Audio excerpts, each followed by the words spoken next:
All right. Well, as Shomak just said, I'm Kelsey. I am the token graduate student in this group, but I've had a really fun semester with DFA. Again, I am in community and regional planning degree as well as public policy. I'm a first year grad student.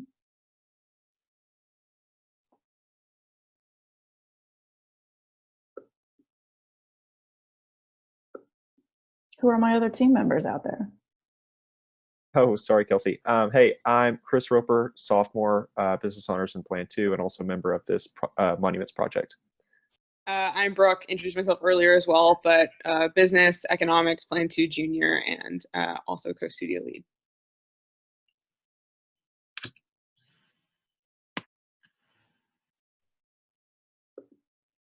Oh, I'm Anisha. I'm a sophomore architecture major and I'm also part of this Monuments project. Hi, I'm Devina. I'm a junior computer engineering student, and this is my first DFA project I'm on. So we are the Monuments Project, and this dynamite team covered a lot of ground this semester. This is a look at the topics we're going to cover tonight,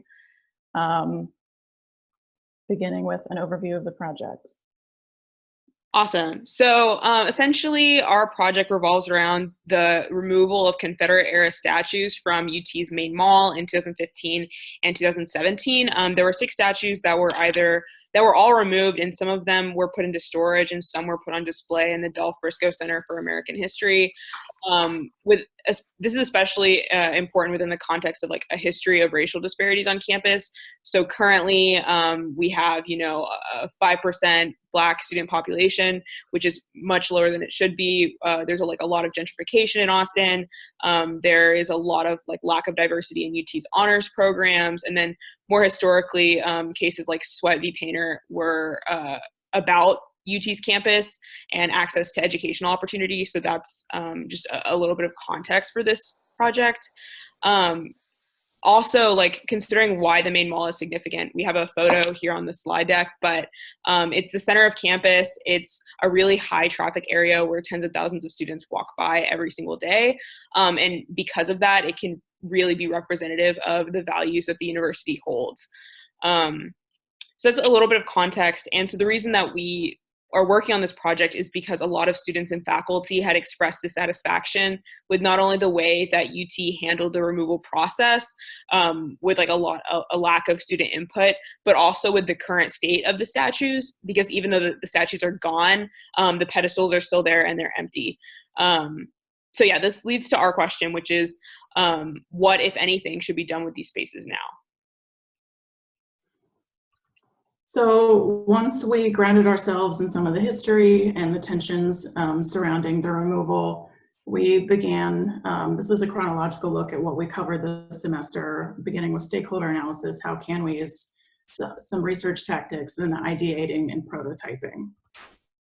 So beginning with that stakeholder analysis, we created our best look at an exhaustive list of stakeholders involved in this issue, ranging from folks that have power on university to just people who have maybe a fleeting interest in this kind of topic. So we addressed where we think each of those groups fall in a power and interest analysis. So folks that are higher in power are up this way. Hopefully you can see my cursor all right. They're up top, and then folks that are higher in interest are off to the right. So as you can see, this high power, high interest quadrant has folks that are so the Board of Regents, an administrative entity on campus, a lot of power, the contextualization committee, also a lot of power and definitely a lot of interest in this topic. But we also have students that maybe have interest, some fleeting interest. We talk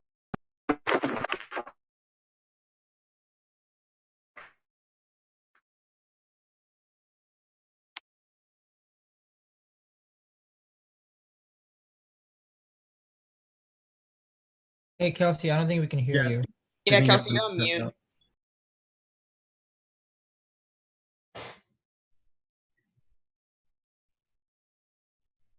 I think might be something wrong with your mic, perhaps.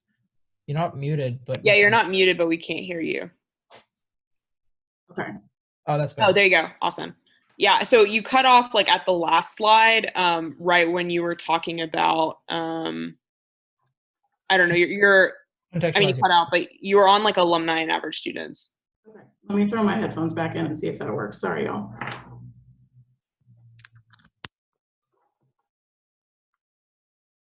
People hear me?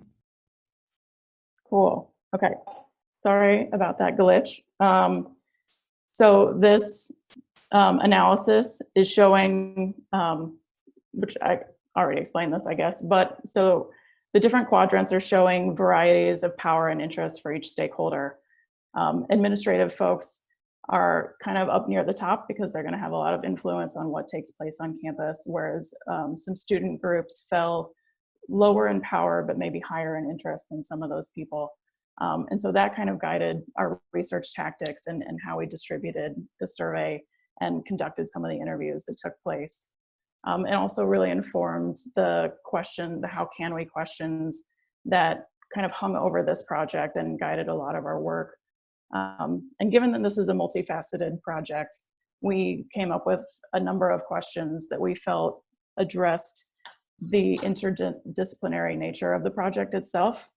We wanted to address the history of the issue, representation on campus, the physical spaces themselves, the work that had been done before. And so we came up with a number of how can we's that really helped guide what we were doing.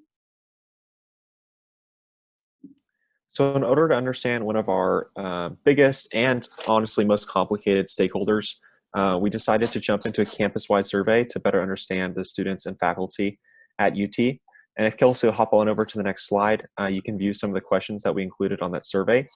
And here you can see that the questions are really centered around understanding our students and where they're coming from and their feelings on this project. So mainly judging their feelings about the removal was an important one, as well as their suggestions for what should or shouldn't be done with the spaces at this moment. In addition, we also reached out for any additional resources that we want to gain from our students or faculty, as well as asked for some optional, but yet still crucial, very demographic statistics, which as you can imagine is very important for a project of this nature. But moving on from the campus survey, we decided to sit down and interview a couple of our respondents. We ended up interviewing about over 10 plus interviewees, and these were recorded and notes were taken in order to document what we learned from the session. I asked a lot of open-ended questions in order to empathize with these respondents and interviewees, to learn about their feelings for the subject, making sure to listen to them, making them feel heard, validating their feelings, and continue to ask follow-up questions regarding what they said within the survey. And moving forward, we really wanted to add some key questions to these interviews. So we decided to analyze two big questions in these interviews of should the history of the old statues be incorporated anyway, as well as what makes a figure good enough to be honored. So in these interviews and in the survey, we came out with 4 big takeaways. And obviously with an issue like this, there was a wide variety of opinions, especially with 2 big contrasting ones, as you can see on the right-hand side. One is a desire for an art installment, which is maybe seen as kind of apolitical and choosing to not really acknowledge the history of these spaces. But also there was a large portion of people who wanted the history to be preserved from these spaces. One of the overarching agreements, though, between almost all respondents was that in the past there was a lot of disapproval of how UT handled the process of removing these statues because they felt like there was not sufficient communication between all the parties involved. But with these 4 things in mind, we decided to come up with our first prototype and big idea, which Devin will jump into. Thanks, Chris. Okay, so as Chris was talking about, there are those main 4 takeaways we decided to formulate into our first big idea, which is essentially to commission local artists to generate art installations for the existing 6 spaces on Main Mall. These pieces are meant to represent untold UT stories that provide a more complete view of the history of those spaces and fall under one of the 6 UT core values, such as learning, freedom, individual opportunity, etc. The goal is to represent the UT core values that the former statue represented and are values that basically general society upholds, and to represent the shortcomings of those former statues as well. And on the next slide, I'm gonna give just a small example just because that big idea can kind of be a little abstract. So to make it more concrete and to have a better understanding, I'm gonna walk through an example with Robert E. Lee. So basically, Robert E. Lee had this value of learning and education, which is also one of the UT core values. In this quote up in the top in the orange box, he's basically saying he values proper education for the youth. And that's a great value. That's also a UT core value. However, there's this dark duality we start to see because there are huge racial disparities in the US education system between whites and minorities, and the legacy of slavery still impacts education today. So we really begin to see this dichotomy between the history of the statues and what we really need to paint a fuller picture of the history. So this kind of dark duality would be represented by the artist that is chosen to create such an installation.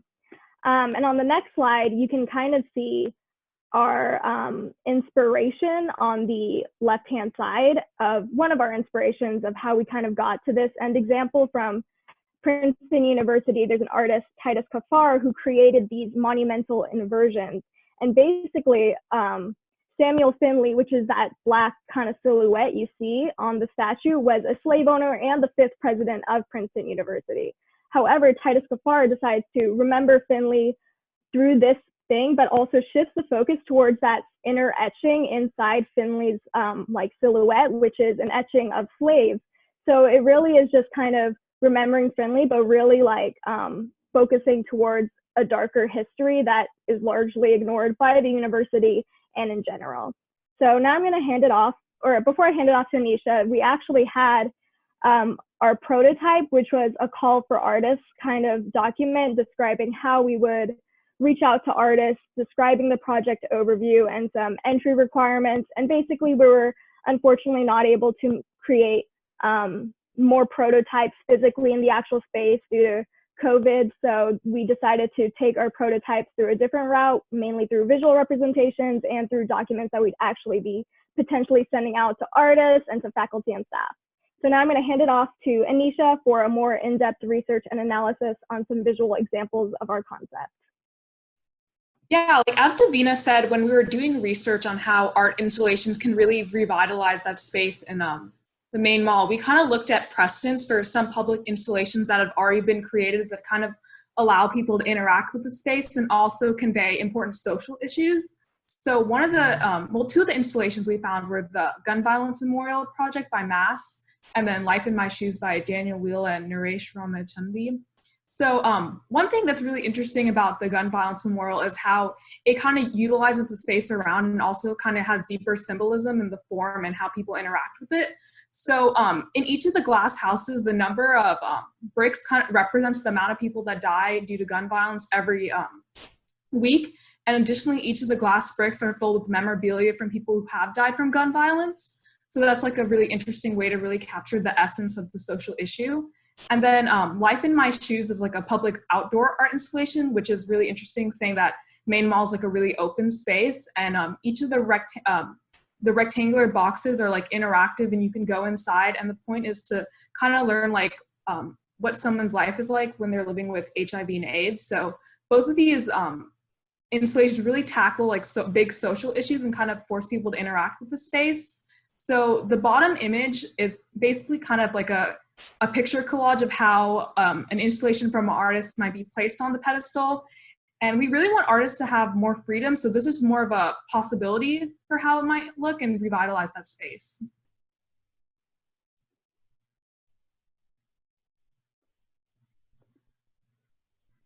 So at last, we have some next steps for what we think this project could look like in the future. And the bigger takeaways for this would be to round out our research. We have already identified a few gaps in terms of survey respondents, making sure that those are more diversified and that they capture wider swaths of campus.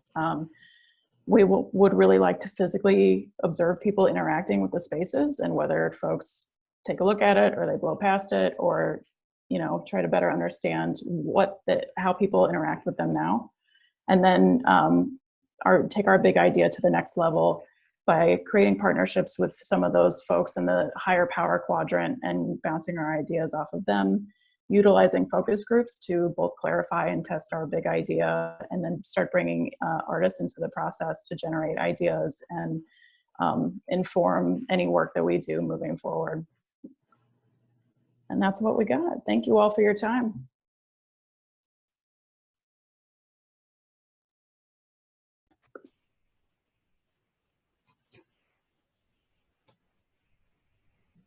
So, okay, I'll start off because I do have a lot of questions. What would be a political replacement of these statues, if at all? I know you talked about, having art installations that are apolitical, but did you consider perhaps having other statues, statues of other people? I can talk a little bit on that, and Kelsey, you can follow up too. That was definitely one of the main solutions that we inquired about while we were interviewing a lot of people, as well as in surveys. One of the biggest concerns we ran into with that was, as we discovered through research, especially with faculty, the hard thing about that is there's always a dark part to somebody's past. And even if it's not dark now, over time, society and what it values changes. But the values that we value now as a society, things like learning and other core values of the university, are things that stand the test of time. Yeah, that's a very good answer.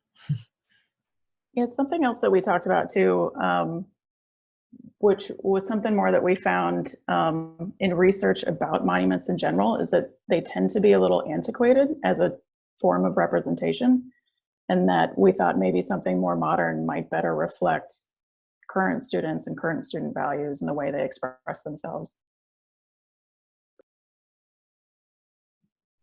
Yeah, that makes sense. I thought the research was really great. And I think sort of getting to this, especially what Kelsey, you and Christopher were just saying about sort of articulating sort of the reason why it's not, it's not a different statue replaced, like a person sort of monument replaced by another monument. I think some of that detail might be really nice to add into the way that you're sort of setting yourself up for some of these prototypes, because I actually think that clarifies a lot. One of the things that I saw that I'd sort of love to see more come back as you start moving into this ideation and prototype is, I thought the stakeholder map was wonderful. I mean, this is one of those things that sort of, there is a large swath of individuals and groups that are opinionated, be it political or emotional or historical or whatever. But I feel like it got a little bit left behind when we started getting into sort of the possibilities of what the statues could be. And so I think starting to, and which is maybe sort of as you start to test some of these ideas, it'll come back. And I do know that you mentioned like, how do these ideas play out with sort of people of power? But I think maybe rather than thinking about it as stakeholders that you get responses from, to start to think about it as how might you start to co-create and build these ideas with the stakeholder group, and sort of pushing it past just like a group that you ask questions or a group that you ask feedback for. Because I think there's a little bit of that inherent in some of these types of ideas, like of monuments and statues, which is like a group in power gets to decide what's there next. And I think part of what you're trying to surface is like, not only do we want the monuments themselves to be different, both ideologically and visually, but also how we come about those to be different. And I'd love to see a little bit more about that, because I think the research was getting there, but the ideas didn't follow through on it in the same way.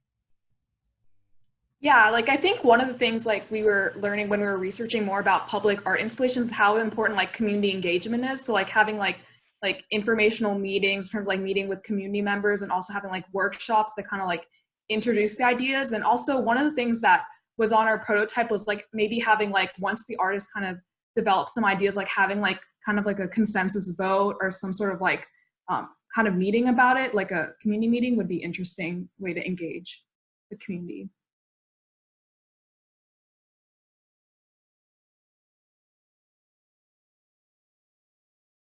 Could you tell us a little bit more about the contextualization committee for those of us who don't know what it is? Sure, I can. Oh, yeah. Sorry. I was gonna say I can take that one unless anybody else wants to. No, okay. Yeah. So the contextualization committee was put together and a few years back. I think before the statues were removed, kind of to discuss how to handle issues like statue removal, but also similar issues like whether or not to rename buildings on campus like RLM.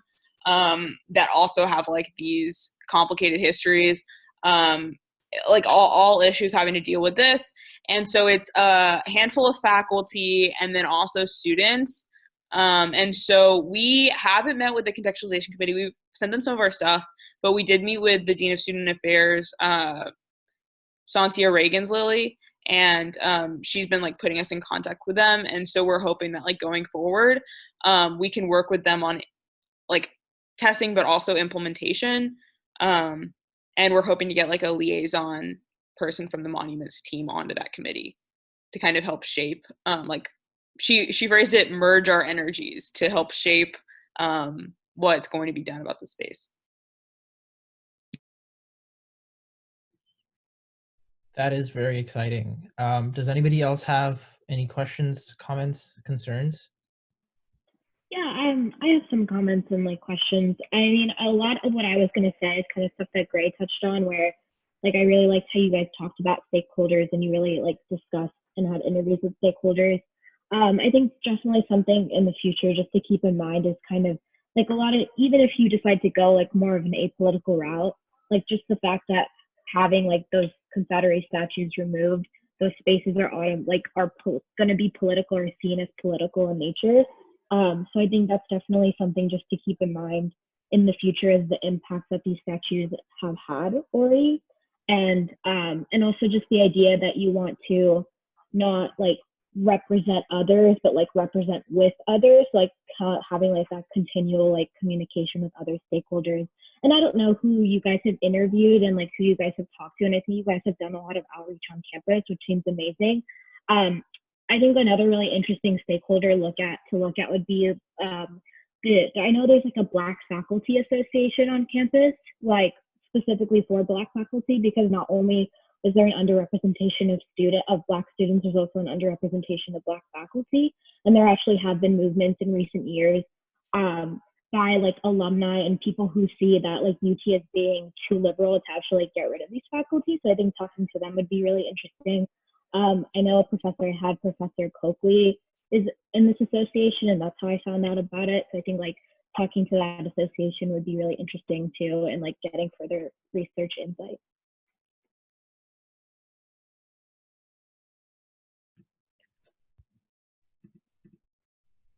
Cool. We're running a little bit short on time, so we'll take a shorter break than